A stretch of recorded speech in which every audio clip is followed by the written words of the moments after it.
La journée des martyrs est célébrée au Togo chaque 21 juin. Elle commémore les nationalistes tombés à Piaodo en 1957 et honore tous les bâtisseurs de la nation togolaise. Vraiment, selon vous, que symbolise le massacre de Piaodo le 21 juin 1957 dans la marche du Togo vers la souveraineté? Ah, vous l'avez dit, je pense que ces massacres symbolisent l'engagement des hommes et des femmes qui se sont levés pour dire niet. Nous voulons notre indépendance, nous voulons la liberté, nous voulons la démocratie. Et je crois que c'est tout ça se résume en cela. Aujourd'hui, nous sommes en train de les célébrer et je pense que c'est tout à fait normal qu'on puisse quand même se rappeler du travail que ces hommes et femmes ont eu à faire pour qu'aujourd'hui le Togo existe et que nous puissions bénéficier, jure quand même de ces fruits. C'est vrai que nous continuons par nous battre. Nous également, nous avons un devoir, celui de nous battre pour pouvoir léguer ce qu'on peut faire à la génération future. Mais il faut dire que c'était important pour que ces 68 ans puissent être célébrés ou bien que ce 21 juin puisse être célébré chaque année pour se rappeler, ne serait-ce que dans le recueillement, dans nos prières, ces hommes qui ont fait, et ces hommes et femmes qui se sont battus, d'autres qui, au risque de leur vie, qui le sang a coulé de partout, pour que le Togo soit aujourd'hui le Togo sur lequel nous vivons aujourd'hui. Sinon, je pense que 21 juin, c'est tout à fait normal. Maintenant, si je veux quand même rallier cette célébration à ce que le président du Conseil disait récemment, à la veille du 27 avril, il a dit c'est vrai. 27 avril, qui est donc la célébration de l'indépendance du Togo. Il a dit c'est bien beau qu'on puisse quand même commémorer ces fêtes, mais je pense que, il a dit, je pense qu'il faudrait quand même, à travers, je le paraphrase, à travers ce que nous célébrons, qu'on puisse quand même se saisir de cet héritage pour aller au concret.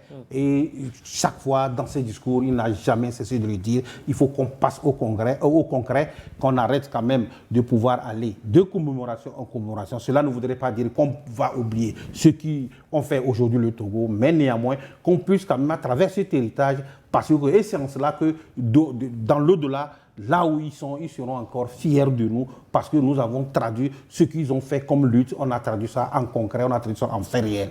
Sana, au-delà des figures politiques, comment donc honorer la mémoire de ces martyrs tombés le 21 juin?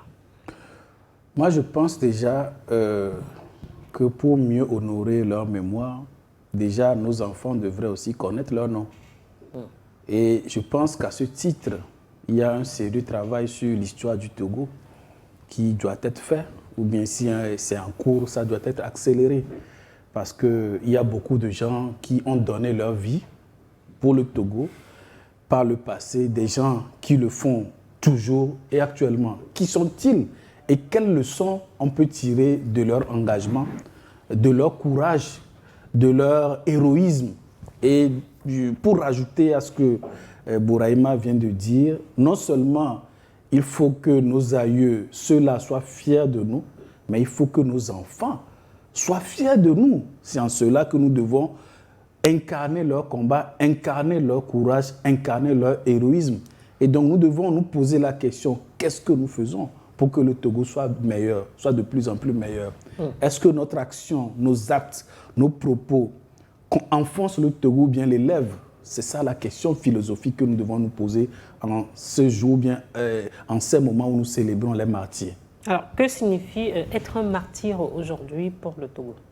Non, moi je pense un martyr, comme le nom le dit, c'est un martyr. C'est quelqu'un qui est un martyr, c'est-à-dire il s'est sacrifié, il s'est donné pour qu'une cause puisse aller de l'avant. C'est ça un martyr.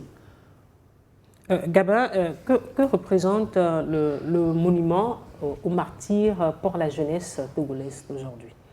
Ça doit nous rappeler premièrement la lutte pour l'indépendance de notre pays.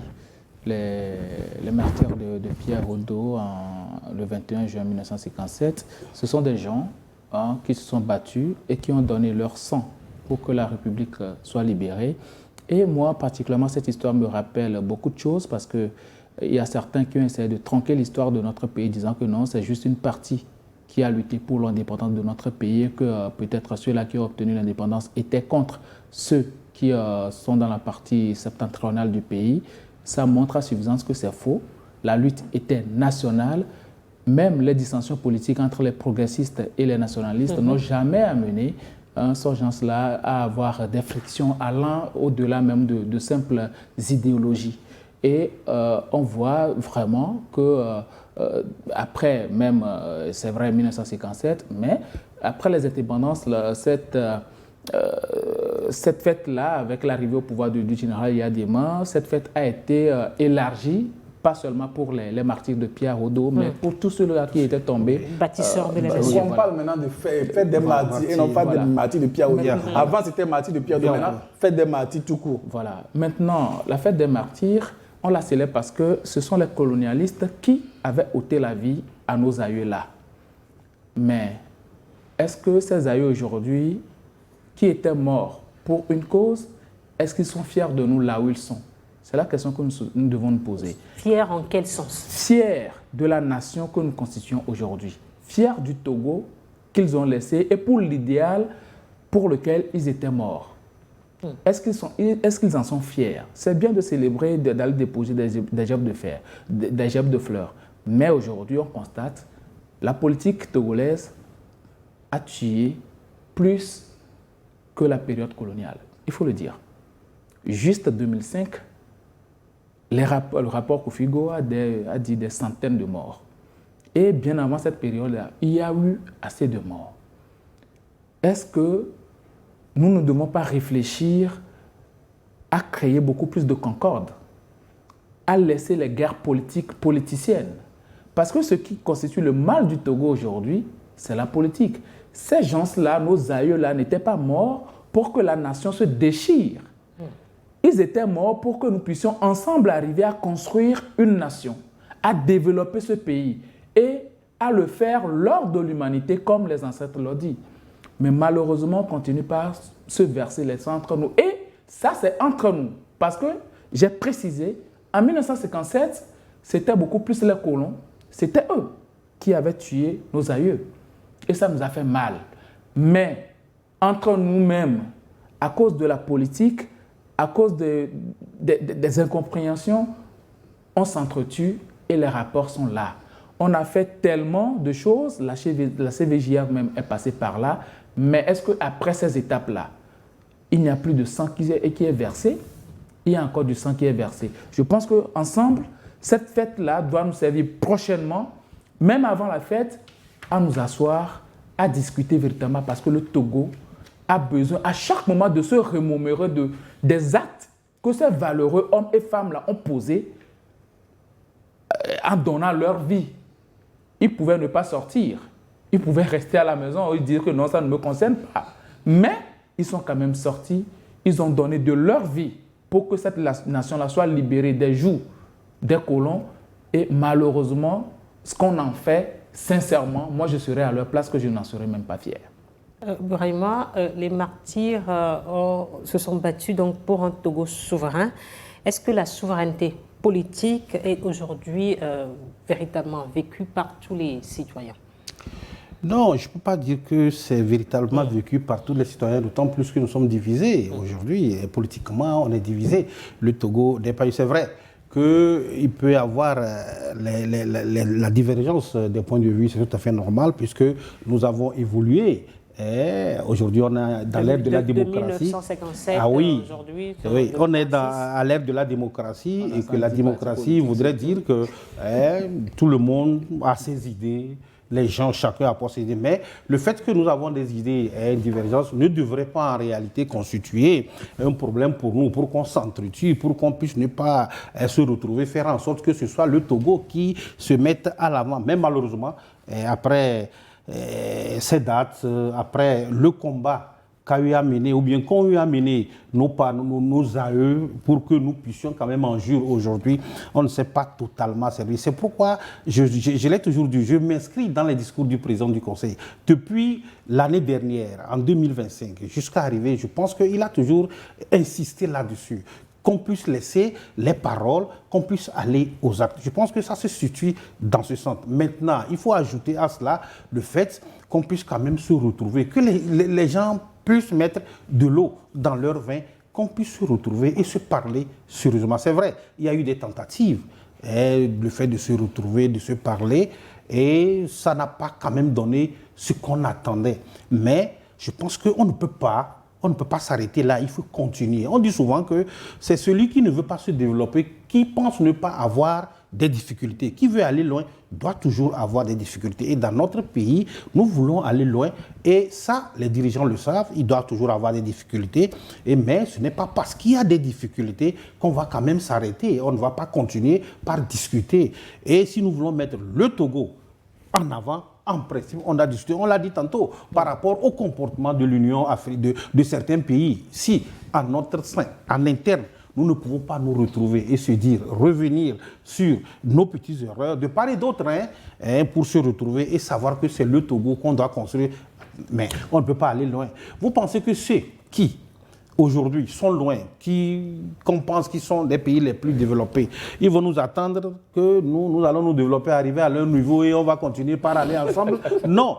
Eux aussi doivent se battre, ils vont continuer par se battre. Donc, si nous ne développons pas des stratégies, nous ne laissons pas nos égaux pour pouvoir se retrouver et construire ce pays dans la différence, on ne peut pas avancer.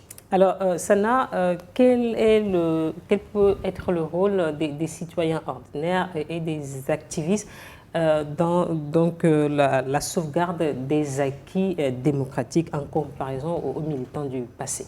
Non, moi, je pense déjà qu'il faut laisser parfois la politique de côté, la politique politicienne, pour parler du développement. Vous avez vu nos voisins de l'Est, les Béninois, ils ont introduit une constitution qui prévoit une trêve politique dès lors qu'il y a un président élu. Donc, pour les 7 prochaines années, les activités politiques, il n'y en a plus, parce que la politique nous divise davantage. Et dans les pays de l'AES... Donc, petite parenthèse, le Togo devrait emboîter le pas au Bénin. Je vais développer. Vous verrez, au Burkina Faso, il y a les activités politiques qui sont interdites. À un moment donné, il faut se poser la question, est-ce qu'au sein des partis politiques, on parle plus du développement du pays ou bien on parle plus de division? C'est des questions qu'il faut se poser. Est-ce que les partis politiques, ils nous divisent davantage ou bien ils contribuent au développement? À ce que je sache, là où nous sommes là, nous avons plus besoin d'ingénieurs que de politiciens. Nous avons plus d'ingénieurs, nous avons plus besoin de gens de sciences pour développer nos pays. Parce que là où nous sommes là, nous avons besoin de technologie. Vous avez une pénurie d'eau dans la région de la Kara. On a besoin des ingénieurs pour ramener de l'eau. Alors, on a besoin des ingénieurs pour produire de l'électricité. Parce que nous en importons beaucoup. C'est ça le vrai problème. Et ça, là, ça ne se produit pas dans les partis politiques. Et comment sauvegarder les acquis démocratiques? En pensant comment produire plus d'ingénieurs pour développer le pays. Ah. Oui. Gabin. Vous savez, parlons de développement.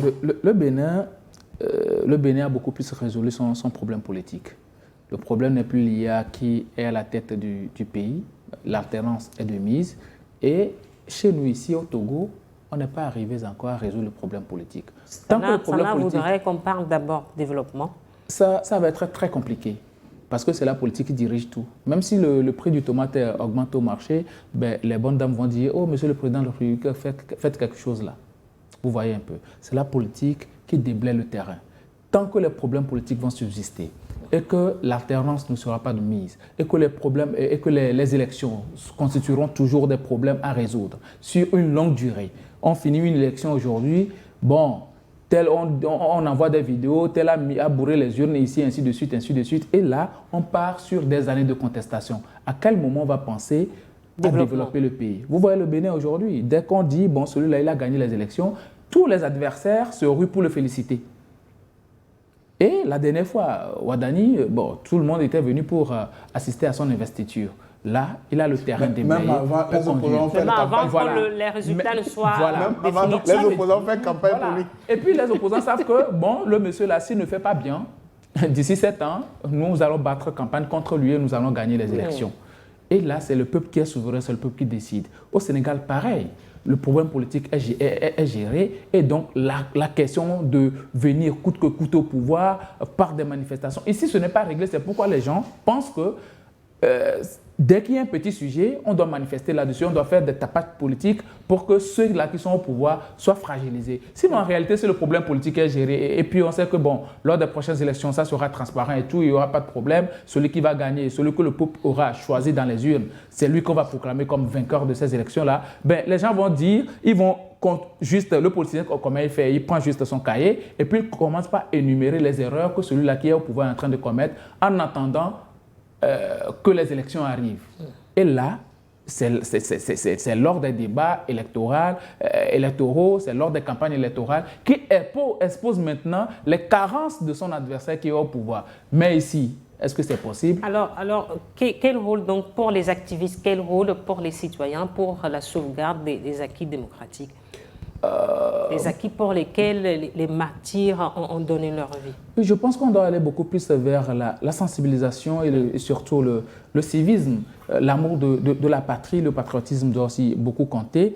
Les activistes, ça c'est leur rôle et ne peuvent pas faire autre chose qu'en dehors de ça. Parler toujours de la nation, parler de ce qu'il faut se donner à construire la nation, parce qu'il ne faut pas juste parfois regarder les dirigeants. Nous aussi, nous avons notre partition à jouer. Comment faire, quelle sera notre partition pour que la nation puisse connaître une certaine concorde? Il faut que le discours aille vers le rassemblement, vers le rassemblement, vers l'unité, et surtout, on doit toujours penser premièrement nation.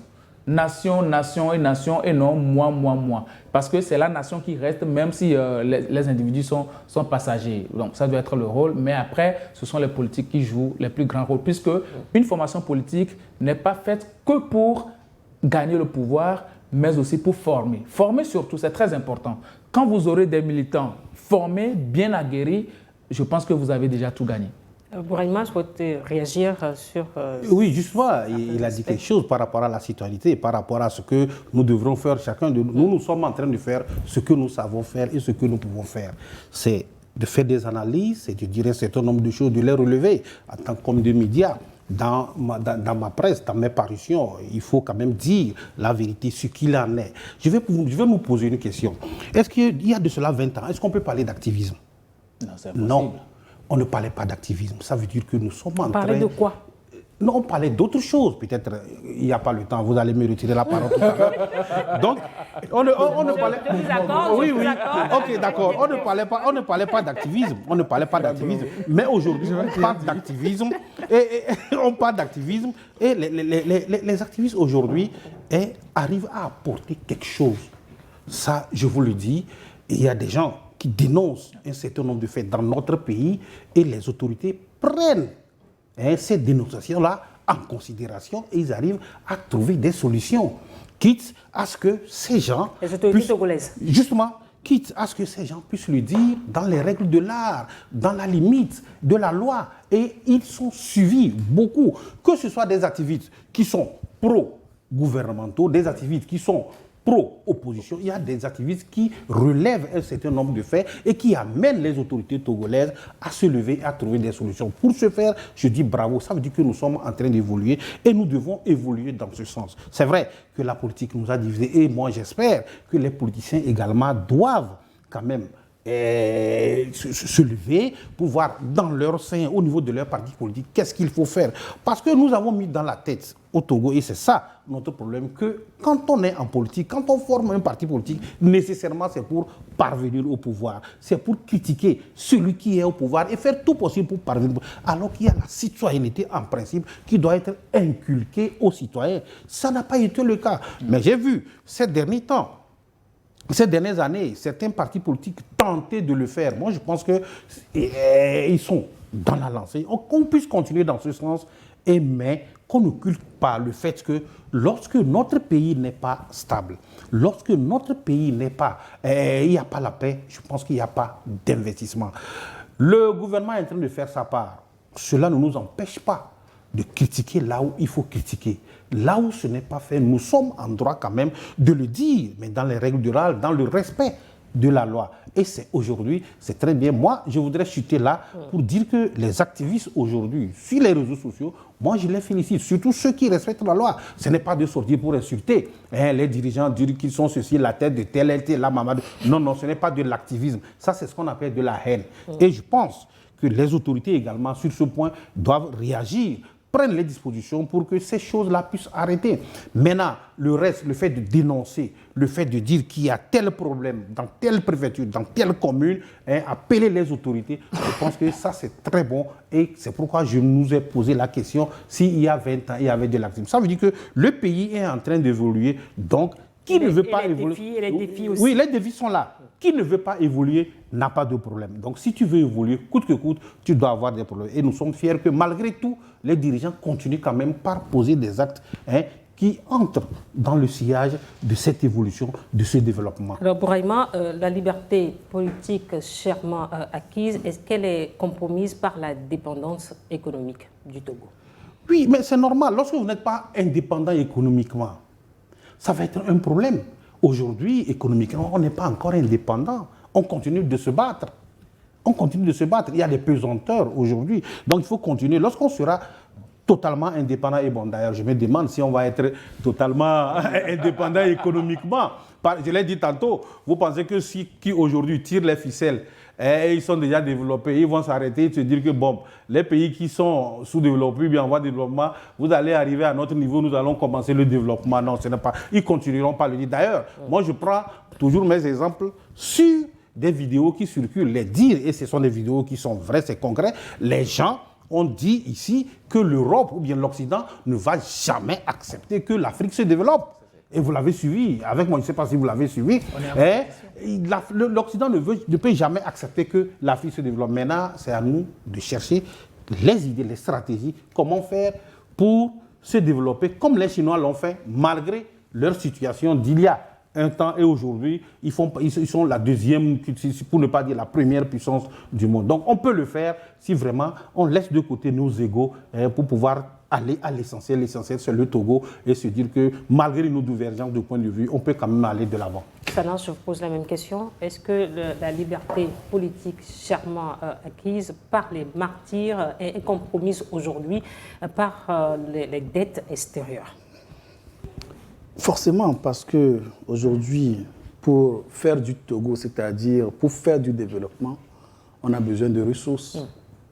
Et vous imaginez lorsque plus de 60%, plus de 65% de vos ressources sont consacrées à payer des dettes, il ne vous reste qu'environ 30% pour faire du développement. Et c'est ce qui fait que, de manière régulière, sinon mensuelle, l'État togolais est obligé d'aller sur le marché régional pour contracter des dettes afin de pouvoir évacuer les salaires et autres comme un crédit spot revolving. Et donc, à chaque mois, donc c'est ça. C'est-à-dire qu'aujourd'hui... Un cycle infernal. C'est-à-dire qu'aujourd'hui, la plupart des recettes sont consacrées au service de la dette. Et donc, quand c'est comme ça, c'est compliqué. Et lorsqu'on en rajoute à la situation politique et tout ça là, ça fait que pour aller sur le marché international, mais ça nous pénalise, ça pénalise le Togo.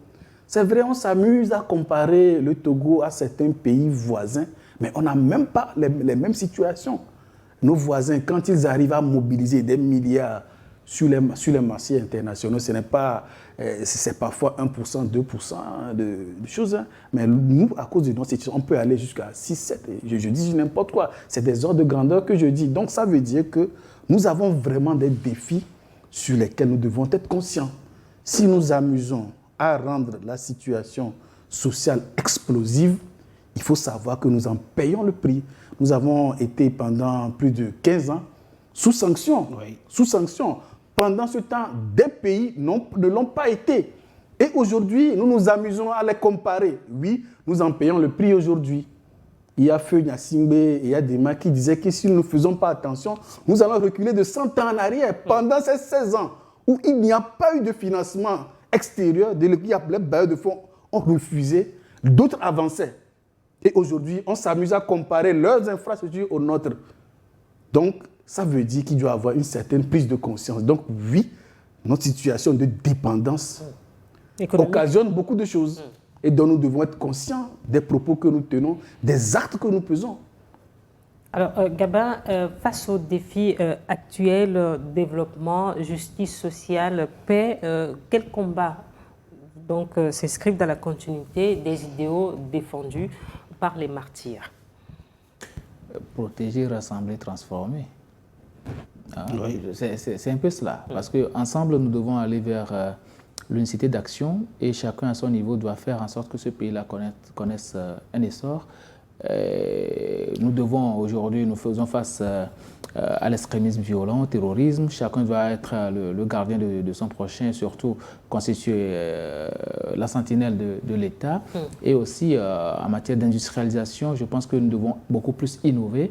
Premièrement, permettre aux Togolais d'investir dans des secteurs porteurs parce que quand nous prenons les grandes entreprises du Togo, il me semble que c'est seulement 9 entreprises qui représentent la JET. C'est très, très, très infime pour ce pays-là qui a des têtes assez réfléchies. Nous devons ouvrir les vannes pour que les Togolais puissent arriver à réfléchir, construire des capitales nationaux parce que j'ai l'impression que le Togolais dire que non, je suis milliardaire, je suis millionnaire, c'est une honte.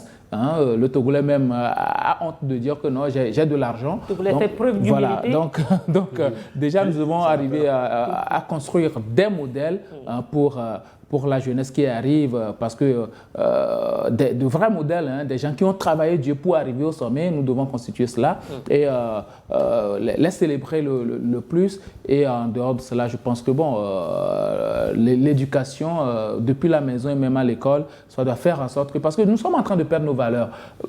Nous, je ne suis pas vieux, hein, mais à notre temps, on était encore des enfants, des adolescents. On était éduqués par le quartier. Moi, la seule fois où ma maman m'a tapé, c'est quand je suis parti jouer Dantican. Et c'est un grand frère qui m'a pris là-bas, il m'a frappé bien, il m'a ramené à la maison, ma maman m'a encore tapé. Voilà.